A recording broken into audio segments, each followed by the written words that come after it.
Setelah lama bungkam, Nindi Ayunda akhirnya buka suara soal penyebab perceraiannya dengan Askara Parasadi Hartono. Nindi yang menandatangani dan mendatangi Komnas Perempuan mengaku mengalami kekerasan dalam rumah tangga sekaligus menepis tudingan miring. Pengakuan Nindi dirangkai dengan penjelasan komika Ridwan yang menggunakan keluarga Ruben Onsu sebagai bahan lelucon dalam stand up komedinya. Apa alasannya? Berikut selengkapnya. Pemirsa, kasus gugat cerai penyanyi Nindi Ayunda semakin panas. Apalagi Nindi yang mulai geram lantaran dituding pihak Askara Parasadi Hartono suaminya melakukan penculikan dan penganiayaan terhadap dua karyawannya. Nindi yang mendatangi Komnas Perempuan meradang dan berusaha menjelaskan sekaligus membantah tudingan pihak suaminya. Dulu katanya saya dibilang menculik, menganiaya driver dan suster pribadi anak saya. Jadi Lia ini ditugaskan untuk memata-matai saya dan disuruh mengambil surat-surat berharga di dalam berangkas saya. Itu Lia yang ambil dan diserahkan kepada Pak Kinenta, adik kandung dari Bapak Askara. Selain itu, untuk menguatkan alibinya, Nindi membawa serta kedua karyawan rumah tangga yang disebut-sebut sudah dianiaya oleh Nindi. Kedua orang itu menjadi saksi kebenaran atas tudingan Askara yang membuat Nindi dinilai negatif oleh publik. Mungkin nggak saya mau menghancurkan citra bapaknya anak-anak saya. Bagaimanapun buruknya, dia tetap adalah bapaknya anak-anak saya. Aska sangat tahu sekali apa yang terjadi.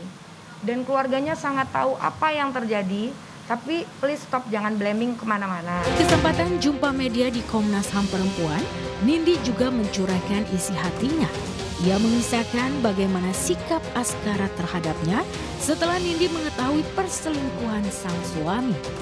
Bukan hanya itu, Nindi juga membongkar sikap suaminya yang belakangan ini kasar hingga melakukan KDRT dan membuat wajahnya lebam. Jadi tanggal 18 saya ada percekcokan, saya dipukul tanggal 18. Akhirnya tanggal 18 itu saya pergi ke rumah ibu saya. Akhirnya tanggal 19 itu ibu saya melihat kalau saya lebam-lebam. Walaupun padahal saya sudah tutup-tutupin, dan akhirnya dia tahu karena bengkak-bengkak muka saya pada saat itu. Dan dia nyuruh saya sama kakak saya ditelepon untuk berangkat visum. Hal itulah yang membuat saya menjadi kuat karena tadinya selama 9 tahun saya tidak pernah menceritakan apapun itu bentuknya. Aksi Nindi belak-belakan curhat soal isi hatinya lantaran ia mulai tidak tahan dengan tudingan dari pihak Aska. Padahal selama ini Nindi memilih diam demi menyimpan aib yang diketahuinya. Bahkan Nindi sempat dituding sebagai istri yang tak setia lantaran suami ditahan soal kasus dugaan narkoba dan senjata api ilegal. Nindi justru menggugat cerai.